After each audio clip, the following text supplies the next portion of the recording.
taking the bridge! Yes, sir! Victory! Yes, sir! Victory! Yes, sir! Seize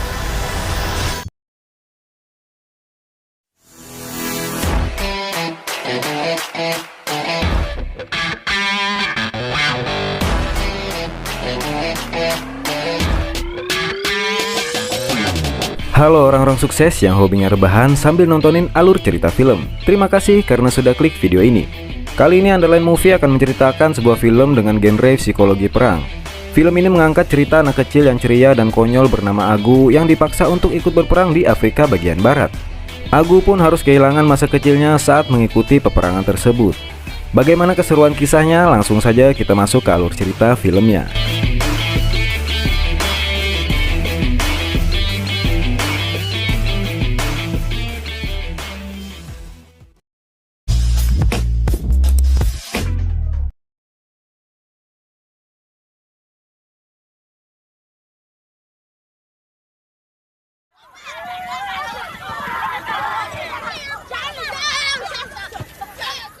Cerita akan berfokus ke seorang anak laki-laki bernama Agu. Saat itu Agu dan kawan-kawannya sedang berusaha menjual TV yang tidak ada mesinnya, yang disebutnya TV imajinasi. Entah dari mana dia mendapatkan TV itu. Saat itu mereka diliburkan dari sekolah karena sedang terjadi peperangan di wilayah dekat perkampungan mereka. Agu dan teman-temannya mendekati seorang petugas keamanan setempat untuk menawarkan TV imajinasinya. Si petugas yang melihat TV itu pun heran karena TV itu terlihat kosong. Di sini kita bisa melihat kekonyolan Agu dan teman-temannya saat mencoba memperlihatkan keistimewaan dari TV imajinasi itu. Because you're not handsome. Go! Oh, please, I beg. Don't follow me, go! That's that! Kung Fu! Melihat tingkah para bocah itu, wajah si petugas terlihat seperti sedang BAB. Merasa terganggu dengan kekonyolan mereka, si petugas pun mengusir Agu dan teman-temannya. Di perjalanan, Agu melihat pengungsi mulai berdatangan ke kampung mereka, karena di daerah kampung Agu adalah zona penyangga atau zona yang sementara masih aman dari peperangan. Kita akan mengenal lebih dalam lagi keluarga dari Agu. Bagi Agu, ibunya adalah sosok ibu yang terbaik, seorang ibu yang pekerja keras membantu meringankan beban keluarganya, karena ayahnya hanya seorang guru dengan gaji yang pas-pasan. Agu juga sangat bangga dengan ayahnya karena selama perang berlangsung, ayahnya rela membagi tanah miliknya untuk dijadikan tempat tinggal bagi pengungsi yang datang. Lalu ada kakak laki-lakinya yang setiap harinya hanya peduli dengan otot dan penampilan rambutnya saja. Saat mandi, terkadang Agung membantu kakaknya yang sedang mandi membersihkan sabun di badan kakaknya dengan kekuatan super air mancur yang dimilikinya.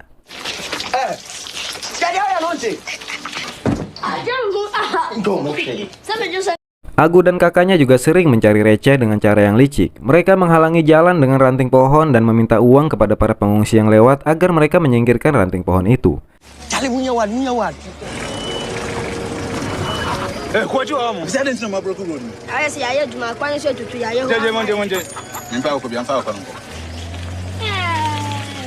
Saat itu tiba-tiba datang seorang wanita ODGJ yang memarahi mereka dan mengutuk perbuatan mereka.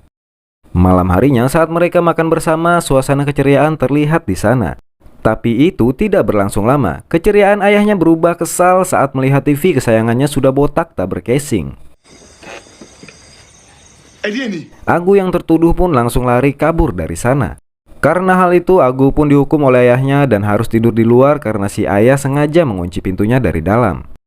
Pagi harinya, Agu kembali berulah. Saking gabutnya, Agu iseng memasukkan sebilah lidi ke hidung kakeknya. Agu tidak tahu bahwa situasi di kampungnya sudah semakin genting.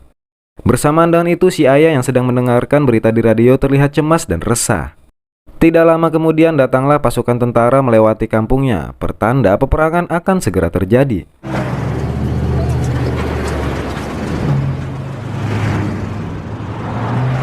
Semua warga di kampung dikumpulkan di suatu tempat. Di sana mereka membicarakan agar para wanita dan anak-anak mulai bersiap-siap mengungsi ke tempat yang lebih aman, sedangkan para pria dewasa tetap tinggal dan menjaga kampungnya agar tidak dijarah. Malam harinya Agu melihat ayah dan ibunya bertengkar karena ibunya tidak ingin pergi berpisah dari keluarganya. Namun sang ayah tetap memaksanya untuk pergi demi keselamatannya. Siang harinya kepanikan pun terjadi. Para wanita dan anak-anak mulai diungsikan dengan menyewa mobil angkutan. Mereka tidak gampang mendapatkan tumpangan itu karena si pemilik mobil mengambil kesempatan dengan menaikkan tarifnya. Barang siapa yang bisa memberi tarif lebih, dialah yang akan diberikan tempat di mobil angkutan itu. Dalam keadaan terdesak, sang ayah pun setuju membayar lebih demi menyelamatkan istri dan anaknya. Tapi karena sudah tidak ada tempat lagi, Agu pun harus tinggal bersama ayahnya.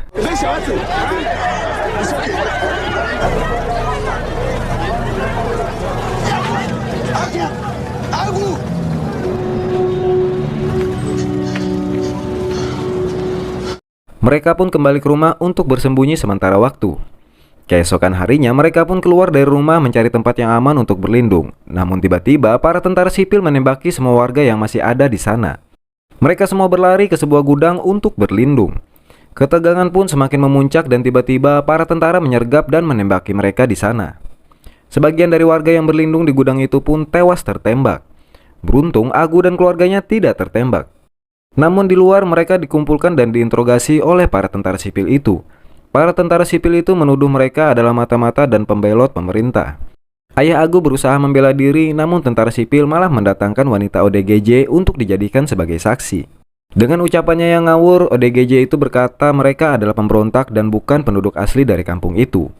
Mendengar kesaksian dari ODGJ itu, para tentara sipil pun memutuskan untuk mengeksekusi mati mereka semua. Dasar orang gila. Find you all to be spies.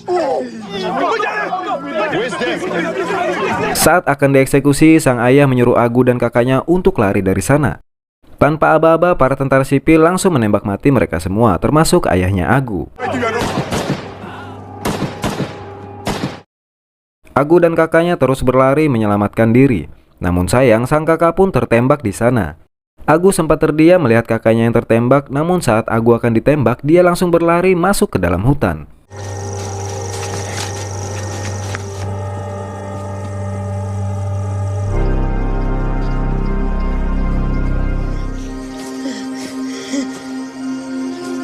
Kini Agu hanya tersisa seorang diri, menangis menelusuri hutan yang semakin gelap. Pagi harinya dari kejauhan terlihat seseorang sedang memperhatikan Agu. Orang itu berlari masuk ke dalam hutan dan Agu pun langsung mengejarnya. Saat mengejar orang itu, tiba-tiba muncul sekelompok orang bersenjata yang mencoba menangkap orang-orang yang sedang bersembunyi di dalam hutan itu, termasuk Agu.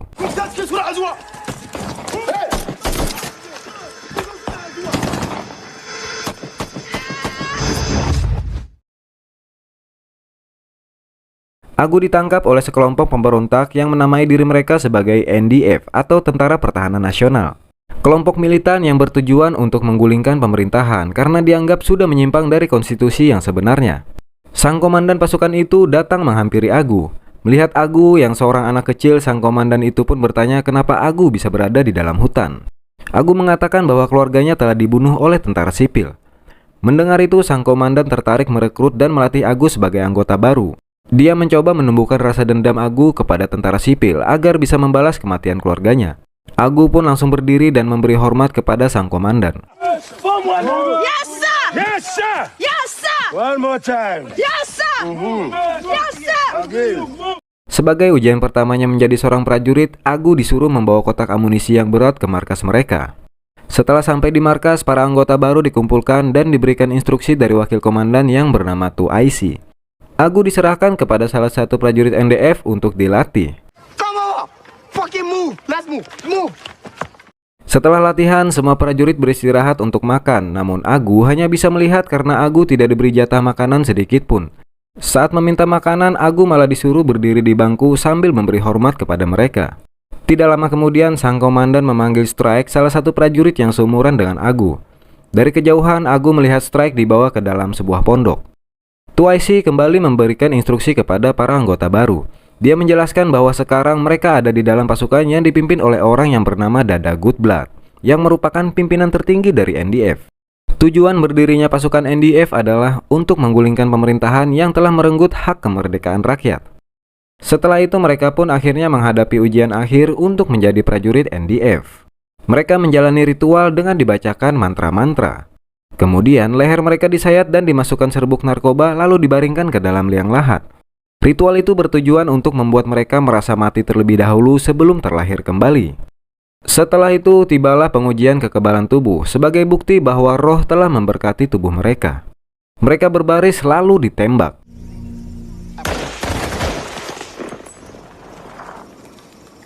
Kekuatan magis berhasil membuat mereka tidak terluka sedikit pun.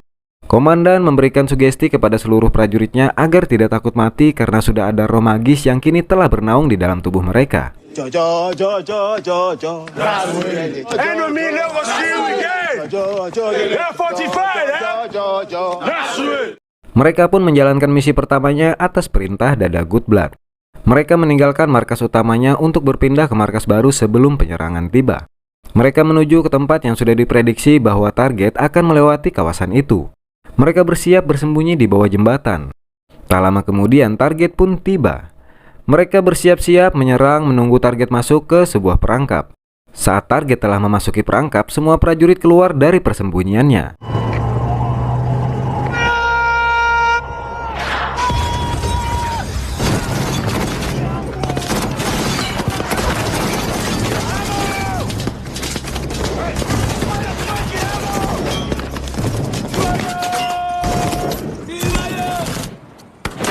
Dari serangan itu hanya tersisa satu orang yang masih hidup.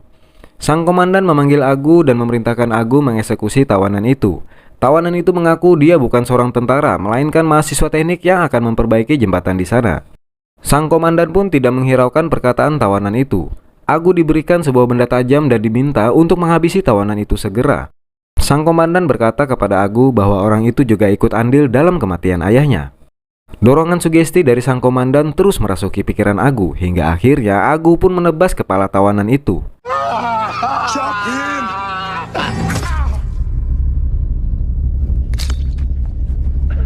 Strike, prajurit seumuran Agu yang sudah terlatih, turut membantu Agu menghabisi tawanan itu.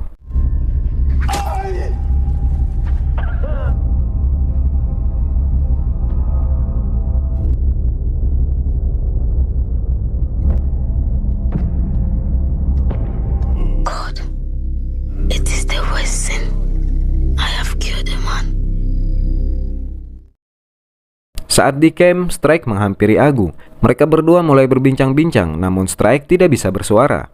Strike sudah tidak mampu berkata apa-apa setelah mengalami trauma selama menjadi prajurit di sana. Entah apa yang sudah membuat kondisi Strike seperti itu. Mungkin suatu saat Agu akan mengetahui jawabannya. Hari demi hari, perang pun terus berjalan tanpa henti. Kini Agu sudah tidak ragu lagi menembakkan senjatanya.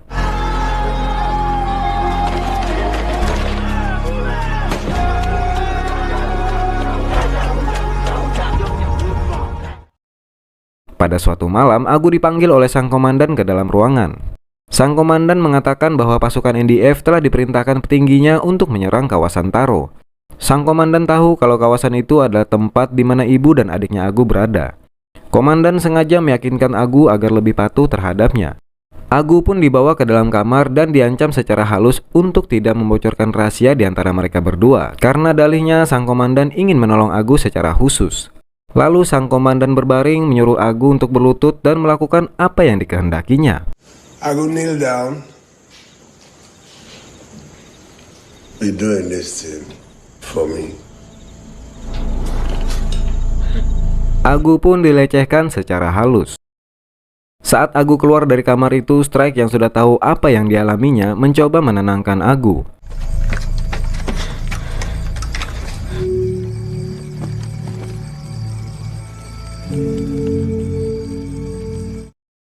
Setelah kejadian itu, Agu lebih banyak diam sama seperti apa yang dilakukan oleh Strike. Kini mereka telah memasuki ke dalam pertempuran inti, menyerang ibu kota yang menjadi titik akhir demi memenangkan peperangan. Tidak hanya tentara sipil yang kini mereka perangi, tetapi mereka sudah mulai berani membantai warga sipil yang tidak berdosa. Agu sudah tidak ragu lagi menembak dan membunuh mereka. Mereka mulai menyerang kawasan apartemen warga sipil. Di sana mereka membunuh dan memperkosa.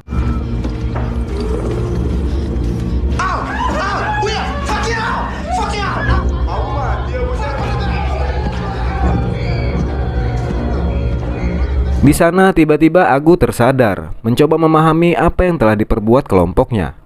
Agu menembak mati wanita yang sedang diperkosa oleh teman-temannya dengan tujuan demi mengakhiri penderitaan si wanita. Di lantai bawah, Agu dan Strike menyaksikan kelompoknya yang akan mengeksekusi mati para tawanan. Di sana tiba-tiba salah satu prajurit menyampaikan pesan undangan ke komandan untuk segera pergi ke ibu kota menemui sang petinggi Dada Goodblood. Setelah itu para prajurit langsung pergi ke ibu kota untuk menemui Dada Goodblood. Ketika sampai di sana, mereka menunggu di ruang tunggu berjam-jam karena nampaknya Dada Goodblood saat itu sedang sibuk. Sang komandan pun merasa diacuhkan. Setelah sekian lama menunggu, akhirnya mereka bisa bertemu dengan sang pimpinan tertinggi pasukan NDF, Dada Goodblood, orang yang selama ini mengatur pergerakan kelompok NDF. Di sana sang komandan terlibat perbincangan yang sangat panas dengan Dada Goodblood. Setelah sekian lama, sang komandan mengerahkan tenaga dan pikirannya demi membentuk pasukan NDF yang kuat karena tergiur janji dari Dada Goodblood yang akan menjadikannya seorang jenderal. Ternyata itu hanya angan-angan saja.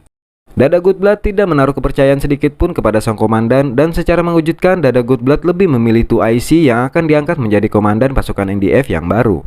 Sang komandan malah akan dipromosikan menjadi wakil kepala keamanan, yang artinya Dada Goodblood menurunkan jabatannya. Mendengar itu, sang komandan pun merasa terhina, tetapi dia tidak bisa berbuat apa-apa atas kekuasaan Dada Goodblood. Setelah itu, mereka pun pamit untuk pergi. Sang komandan berdalih sebelum pelepasan prajuritnya ke tangan 2IC, dia ingin menghabiskan waktu bersama sebagai ucapan perpisahan. Mereka mendatangi sebuah warung remang-remang untuk mengadakan pesta di sana. 2IC merasakan keanehan sikap sang komandan pada waktu itu. Prajurit dewasa menyewa wanita lalu pergi ke kamar mereka masing-masing. Tetapi komandan memberikan wanita yang spesial untuk melayani 2IC. Selang beberapa jam, sebuah insiden pun terjadi. Saat itu tiba-tiba 2IC dibawa keluar dalam kondisi sudah tertembak. Namun 2IC yang dalam keadaan sekarat itu mengetahui bahwa insiden itu adalah perbuatan sang komandan yang sudah diaturnya. Wanita yang dijadikan boneka oleh sang komandan pun dituduh sebagai pelakunya. Karena itu dia pun lari ketakutan. Agu mengejarnya dan langsung menembaknya.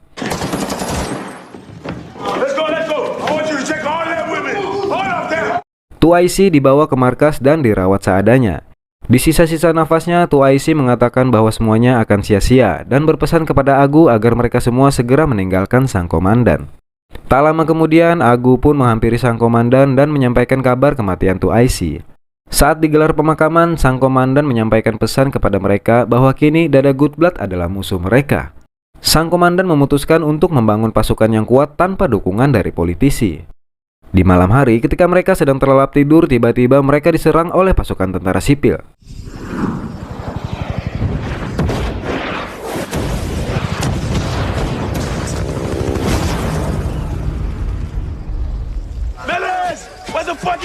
Mereka diserang mendadak tanpa adanya persiapan perlawanan. Banyak prajurit berjatuhan yang membuat pasukan NDF semakin berkurang. Kini yang dapat mereka lakukan hanyalah bersembunyi. Kewibawaan sang komandan seketika mulai meredup. Sang komandan hanya bisa menggiring prajuritnya untuk bersembunyi. Setelah situasi dirasa sudah aman, mereka pun mulai melanjutkan perjalanannya. Namun saat itu Strike hanya terdiam. Agu pun mengajak Strike, tetapi tetap saja Strike tidak ingin beranjak. Agu pun menghampiri Strike dan ternyata Strike telah tertembak pada serangan sebelumnya. Agu menggendong Strike karena Agu tidak tega meninggalkannya. Setelah berjam-jam berjalan menelusuri hutan sambil menggendong Strike, Agu merasa ada yang aneh pada Strike. Agu pun menurunkan Strike dan ternyata Strike telah tewas. Striker. Striker.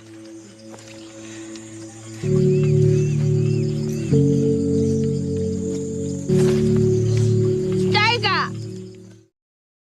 Kini mereka bersembunyi di suatu area tanpa kepastian. Di sana sang komandan sedang memantau para prajuritnya yang kini dikerahkan untuk mencari emas. Persediaan amunisi dan logistik sudah semakin menipis. Tidak ada amunisi, tidak ada uang, tidak ada makanan, dan tidak ada air, membuat para prajurit putus asa dan akhirnya memutuskan untuk menyerah dan meninggalkan sang komandan. Dalam kondisi itu, sang komandan sudah tidak bisa berbuat apa-apa lagi. Agu dan semua prajurit lainnya pergi untuk menyerahkan diri ke pemerintah. Agu dimasukkan ke panti rehabilitasi anak-anak untuk dididik. Di sana Agu hanya diam menyendiri. Sudah terlambat untuk mengembalikan masa-masanya yang dulu. I am not knowing how long I am staying here, but I'm staying here for a long time.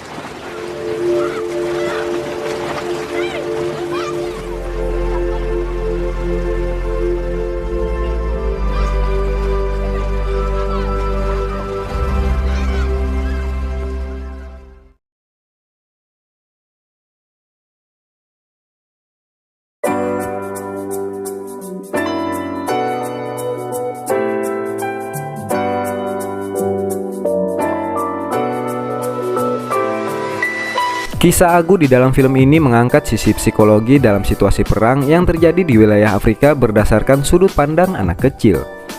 Dari film ini kita bisa melihat betapa miris dan menyedihkannya keadaan para anak-anak di sana. Jadi bersyukurlah buat kalian yang masih bisa nonton YouTube, push rank, makan, minum, rebahan, jadi beban keluarga, dan masih banyak lagi yang bisa kita lakukan untuk membahagiakan diri kita dan orang di sekitar kita. Jadi pesan yang bisa kita ambil dari film ini adalah jualah casing TV bapak kalian kalau kalian tidak punya uang. Saya beserta jajaran Underline Movie yang bertugas mengucapkan terima kasih sudah menonton dan sampai jumpa di video berikutnya.